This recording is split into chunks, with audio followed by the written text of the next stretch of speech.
Hindi rin pumasa sa ilang kongresista ang panawagang political reset ni Senador Alan Cayetano. Ang kanilang reaksyon sa agenda report ni Mavic Trinidad ng Abante. Panggulo lang. Yan ang tawag ni House Deputy Minority Leader at ACT Teachers Party List Representative Antonio Tino sa palutang ni Senador Alan Peter Cayetano na magkaroon ng snap elections. Inililihis lang daw ng senador ang atensyon mula sa isyu ng korupsyon sa flood control projects. Para naman kay Bacolod Representative Albi Benitez, may dalang panganib ang suhestyon ni Cayetano. Sabi ni Benitez, hindi napapanahon ang snap elections, lalo na sa kasalukuyang sitwasyon ng politika sa bansa. Delikado rin daw ang mungkahi ni Cayetano dahil maaari ring magresulta sa pagkawala ng bisa ng konstitusyon.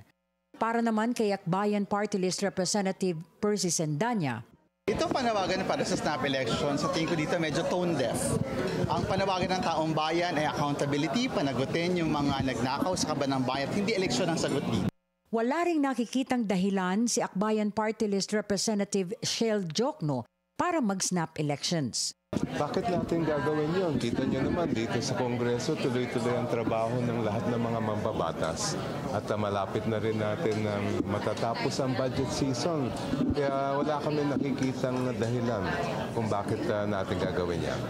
Para naman kay 4-piece party list at House Minority Floor Leader Marcelino Libanan, sa halip na snap elections, constitutional change ang mas mabuting isulong para sa tunay na pagbabago. Hindi lang sa mga nakaupong politiko kundi sa buong sistema.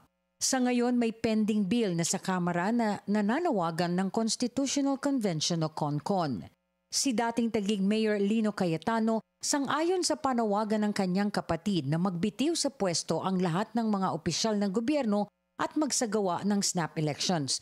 Pero naniniwala siya na dapat mag-umpisa ito sa kanilang pamilya mismo. Anya, dapat ay walang Cayetano ang kumandidato sa 2028. Dati nang sinupalpal ni Lino Cayetano ang isa pang naging pahayag ng kanyang kapatid. Ayon kasi sa senador, guilty ang lahat sa vote buying, pandaraya, pagnanakaw at pagsisinungaling. Ang importante raw ay yung pagsisisi. Para sa agenda, Mavic Trinidad, Abante. Manatiling nakatutok sa Bilyonaryo News Channel. Sumubaybay sa aming social media accounts at mag-subscribe sa aming YouTube channel para sa mga bago at eksklusibong balita.